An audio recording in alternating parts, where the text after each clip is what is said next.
Good morning, everyone. Jai Hind. This is Pooja Upadhyay from Shri Ram Public School.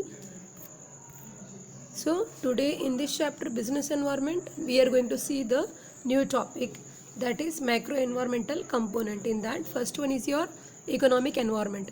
Economic environment. Sorry, student.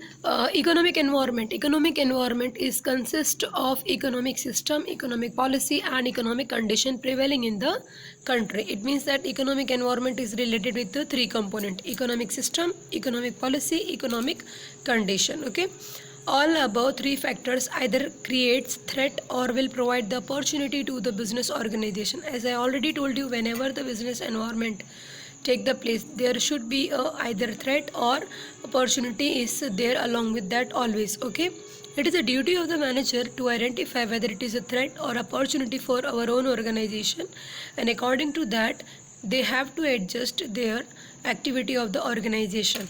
Okay, so now we are going to see the element of the economic environment. First, economic policy. What do you mean by the economic policy? It's related with export import policy and tax policy. It means that whenever the government took the decision regarding the taxation policy, import export policy, taxation policy, under that the rates of the tax, whatever they are deducting, as in the last year it was discussed that whatever the slab rate is changed, right? Taxation के जो slab rate थे वो change हो गए. So this all are come under your economic policy. ठीक है, economic policies में क्या आता है? वो सारे डिसीजन जो गवर्नमेंट टैक्स से रिलेटेड लेती है. क्लियर हुआ? जैसे इंपोर्ट एक्सपोर्ट हो गया, ऑक्ट्राइज हो गए, इनकम टैक्स हो गया, सेल टैक्स हो गया, बिजनेस टैक्स हो गया. अब इसमें कौन से डिसीजन मैम? तो टैक्स रेट हो गए, कितने इनकम पे टैक्स लगेगा, कितना डिडक्शन मिलेगा, कितने एग्जाम्पशन मिलेंगे, इससे रिलेटेड जो भी पॉलिसीज होती है, जो भी डिसीजन होता है, उसको हम लोग क्या कहते हैं? Economic policy. नेक्स्ट है आपका economic system, such as capitalist economy, social economy और mixed economy. It means that ये तो ऑलरेडी आपने 9th में इकोनॉमिक्स में पढ़ा ही होगा. What is the meaning of capitalist economy, social economy और mixed economy. Capitalist economy those economic activity in which the country always think about the development of their nation. Social economy, their main objective to fulfill the requirement of their population, peoples, those who are existing in that particular country. And mixed economy, which we are adopting, that is capitalist economy also and the social also. It means that our Indian country follow the mixed economy, जहाँ पे development भी देखा जाता है और हमारे लोगों के सेटिस्फैक्शन भी होनी चाहिए. जो उनके रिक्वायरमेंट है, जो उनका नीड है, वो सोशल ऑब्जेक्टिव्स भी क्या होना चाहिए? फुलफिल होना चाहिए. तो ये हो गया इकोनॉमिक सिस्टम. ठीक है, अब हम देखते हैं इम्पैक्ट क्या होता है. जैसे मैंने पहले भी ब्रीफ एक्सप्लेनेशन देने के टाइम पे बताया था, इसमें होता क्या है? Economic environment totally related with the money terms. ठीक है, जैसे डॉलर के कंपेयर में इंडियन की रुपीज़ का वैल्यू कम ज़्यादा होना, बैंक के रेट ऑफ इंटरेस्ट कम ज़्यादा होना. ठीक है, उनकी वजह से कंपनी की डिमांड पे इफेक्ट जो भी होता है, ये सारी चीज़ें किस में आती है? इकोनॉमिक एनवायरनमेंट में. Let's see. Decrease in the bank interest may increase the demand of the goods and vice versa. As you know, as I earlier also told, that if in case bank increase the rate of interest in the saving account, so the people are, instead of expending the money on consumption, they will keep their money into the bank to earn the higher rate of the interest, and vice versa, means opposite of the same. And next one, there is an increase in salary of the employee leads to increase in the demand of the goods and vice versa. इसका मतलब generally अगर हम लोगों की salary कम होगी तो हम लोग गुड्स की डिमांड कम करेंगे. ठीक है, लेकिन मान लीजिए अगर सैलरी ज़्यादा होती है तो ऑटोमेटिकली होता क्या है? हमारा कंजम्पशन भी इंक्रीज हो जाता है, जिससे हम लोग गुड्स एंड सर्विस की डिमांड भी इंक्रीज कर देते हैं. ठीक है, तो the next one is our social environment. Social environment is refers to all the social force like tradition, fashions, value, social trends, fashion, etc. Right है. सोशल एनवायरनमेंट में क्या आता है? सोसाइटी से रिलेटेड थिंग्स, जैसे ट्रेडिशन हो गया, fashions हो गया, वैल्यूज़ हो गए, एथिक्स हो गए. ठीक है। तो ये सारी चीज़ें क्या आती है सोशल एनवायरनमेंट में। इसका मेजर एलिमेंट क्या है देखिए, फर्स्ट वन क्या है tradition. It refers to the social practice that have lasted for a decade such as the Diwali, Eid, Christmas. ये हम लोग कई सालों से मनाते आ रहे हैं दिवाली, ईद, क्रिसमस, और इन फेस्टिवल्स का हमारी लाइफ में कुछ ज़्यादा ही इम्पोर्टेंस होता है, ठीक है। तो इन फेस्टिवल्स के दौरान भी जो स्पेसिफिक आइटम वाले गुड्स हैं, ठीक है, जैसे दिवाली में स्वीट्स हो गया, रमजान के टाइम पे न्यू सलवार कमीज सूट्स हो गए, क्रिसमस के टाइम पे जिंगर बेल के यूनिफॉर्म हो गए, गिफ्ट आइटम हो गए, इनके डिमांड सडनली इंक्रीज हो जाते हैं, ठीक है। तो ये है हमारा सोशल एनवायरनमेंट। नेक्स्ट है values. It refers to the moral principle prevailing in the society such as freedom, social equalities etcetera. अब वैल्यूज के थ्रू भी गुड्स के डिमांड चेंज होते हैं। यस, कैसे देखा जाता है देखिए, सोसाइटी में जब ये फ्रीडम, सोशल इक्वालिटीज़ क्रिएट होती तो इससे होता क्या है, prior to the so many year before, जैसे बहुत साल पहले क्या होता था, सिर्फ बॉयज़ को हम लोग एजुकेशन देते थे, गर्ल्स को नहीं देते थे, तो गर्ल्स की यूनिफॉर्म्स की डिमांड भी नहीं होते थे, ठीक है। लेकिन जैसे जैसे सोसाइटी डेवलप होती गई, गर्ल्स को भी बॉयज़ के कंपेयर में इक्वालिटीज़ मिलने लगी, फ्रीडम मिलने लगा, तो उनका भी एजुकेशन क्या होने लगा, स्टार्ट हो गया। तो इससे हुआ क्या, गर्ल्स के और बॉयज़ के दोनों के स्कूल आइटम्स के डिमांड इंक्रीज़ हो गए, ठीक है। तो ये हो गया हमारा वैल्यूज़। नेक्स्ट है social trend. It refers to the general changes और the development of the society such as health and fitness.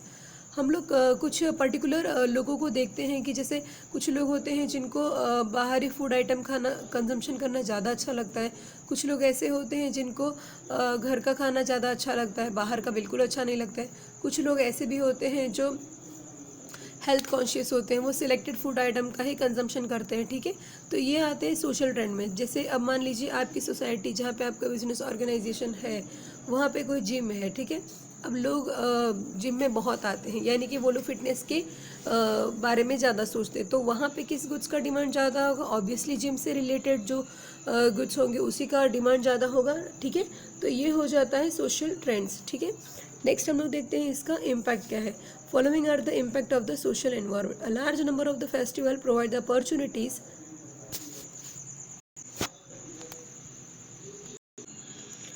Large number of the festival provide the opportunities. इसका मतलब क्या होता है, जो फेस्टिवल्स के सीज़न होते हैं उस टाइम पे गुड्स का डिमांड क्या होता है, बहुत ही हाई होता है। नेक्स्ट है individual freedom is create the choice of freedom. इससे होता क्या है कि ह्यूमन बींग्स के गुड्स के डिमांड उनके टेस्ट एंड प्रेफरेंस के अकॉर्डिंगली जनरेट होते हैं, तो इन गुड्स का भी डिमांड हाई हो जाता है। नेक्स्ट है health and fitness create the demand for gym product, mineral water, right. इसका मतलब अब बता रहे हैं आपको हम, जैसे घर पर आप लोगों ने नॉर्मली देखा होगा कि आरओ का पानी आने लगा है आज अब हमारी सोसाइटीज़ में, ठीक है। अब हमारे घर में नल कनेक्शन है, पानी सप्लाई भी प्रॉपर है, उसके बावजूद हम लोग ये आरओ का पानी बाहर से या तो ख़रीद के पीते हैं या तो हम अपने ही घरों में आरओ फिट करके उसका फ़िल्टर्ड हुआ पानी यूज़ करते हैं, ठीक है। तो ये एक सोशल एनवायरनमेंट है, यानी कि आपका ये एथिक्स से ये आपका ट्रेंड है, आपका इस चीज़ की हैबिट हो गई है कि आप लोग आरओ के अलावा कोई और पानी कंज्यूम नहीं कर सकते, ठीक है। तो ये हो जाएगा आपका सोशल एनवायरनमेंट। नेक्स्ट है हमारा legal environment. Legal environment consisting of all the acts passed by the government, judgment of the decision taken by the various commissions, agencies appointed at a center, state level, local level etcetera.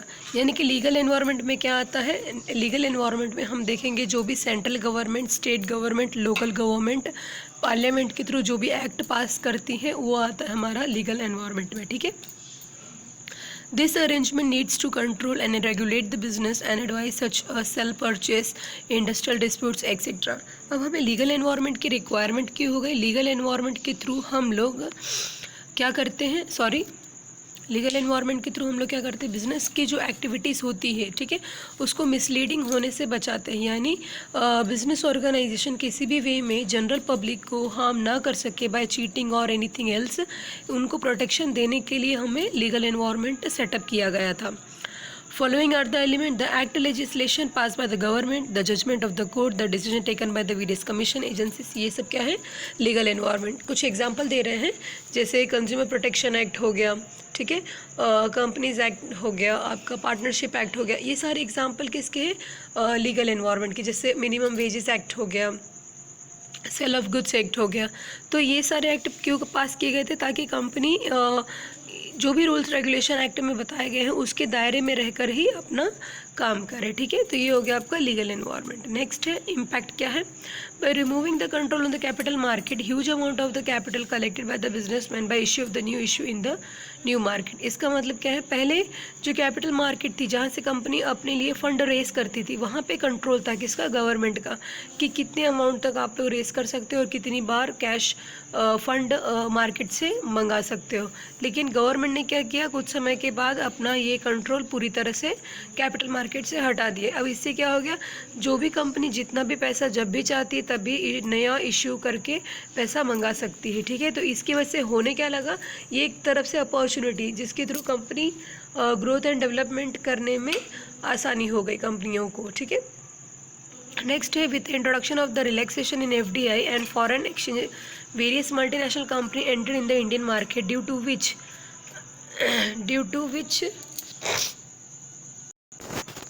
Foreign reserve increase in the Indian market. इसका मतलब क्या होता है, पहले FDI भी कितनी percentage तक India में आ सकती, इसका एक फिक्स परसेंटेज डिसाइडेड था। ठीक है, जैसे 49 हो गया, फिर 72 हो गया, फिर 100% हो गया with conditional.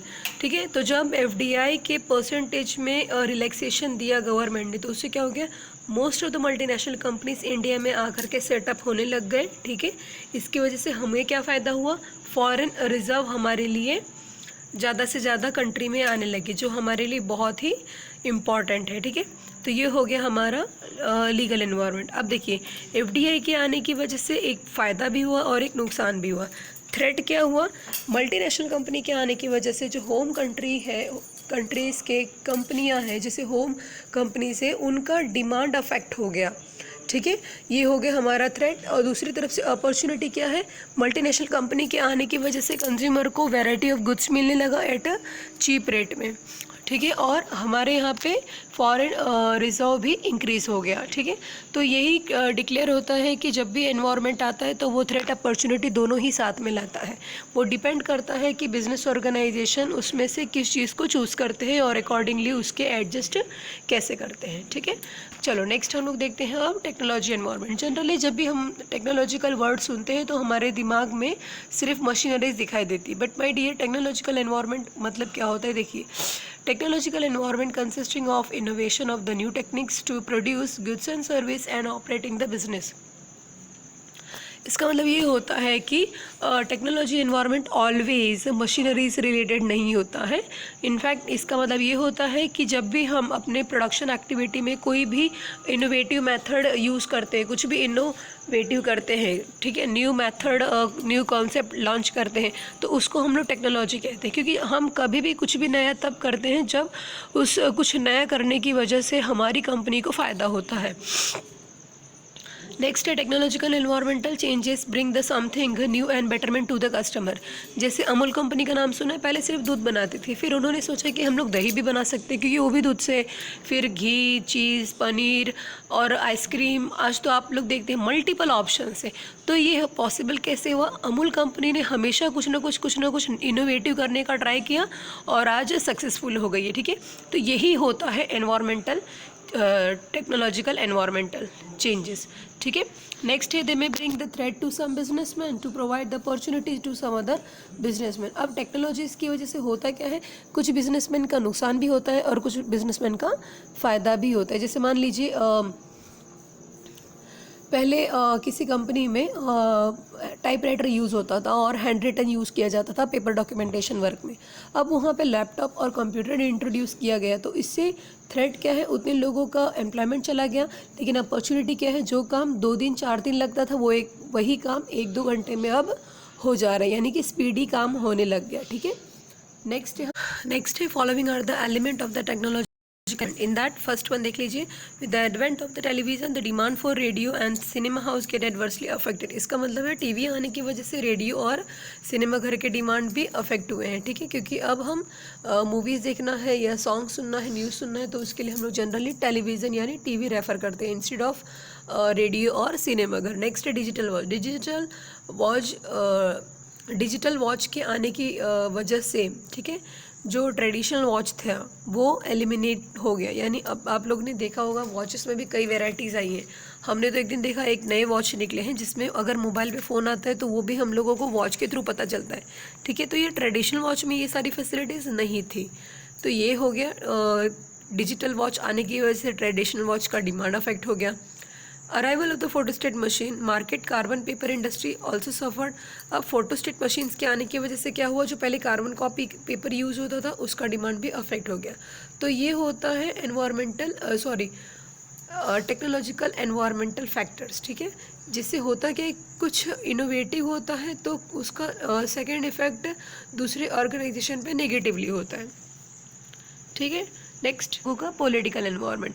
Political environment consisting of the political condition such as general stability, peace in the country, attitude of the government toward the business. इसका मतलब देखिए, हमारी कंट्री में जो पॉलिटिशियंस है यानी पॉलिटिकल्स पार्टी है वो स्टेबल नहीं है, ठीक है। वो चेंज होती रहती है every 5 year, as you also know, right.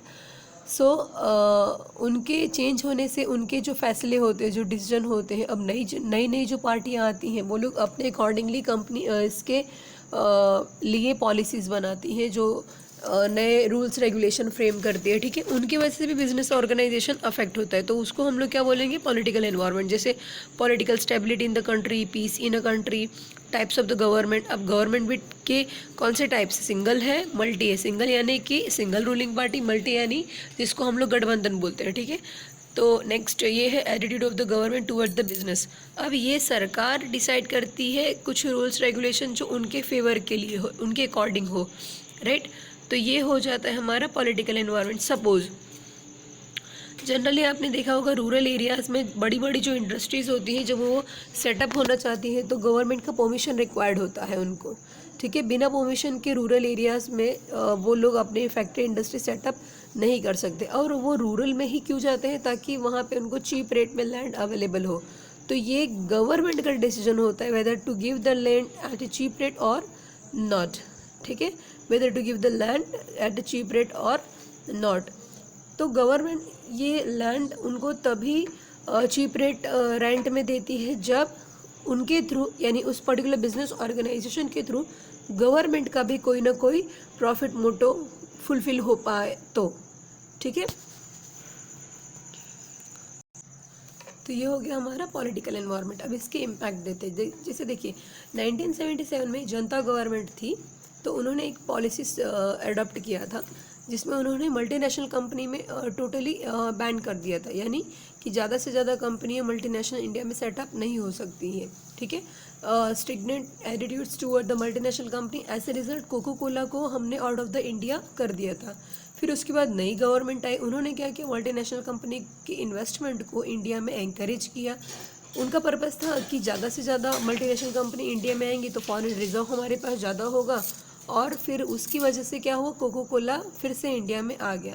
अब देखिए एक ही कंपनी के दो इफेक्ट हुए, एक पॉजिटिव और एक नेगेटिव। लेकिन ये किस पे डिपेंड है, पॉलिटिकल गवर्नमेंट के जो भी डिसीजन होंगे उनके। तो ये पॉलिटिकल पार्टीज़ क्या करती है, वो फेवरेबल डिसीजन लेती है जिनसे उनके फेवर में हो। तो ये हो गया आपका पॉलिटिकल एनवायरनमेंट, ठीक है। तो आज हम लोग यहीं पे स्टॉप करते हैं।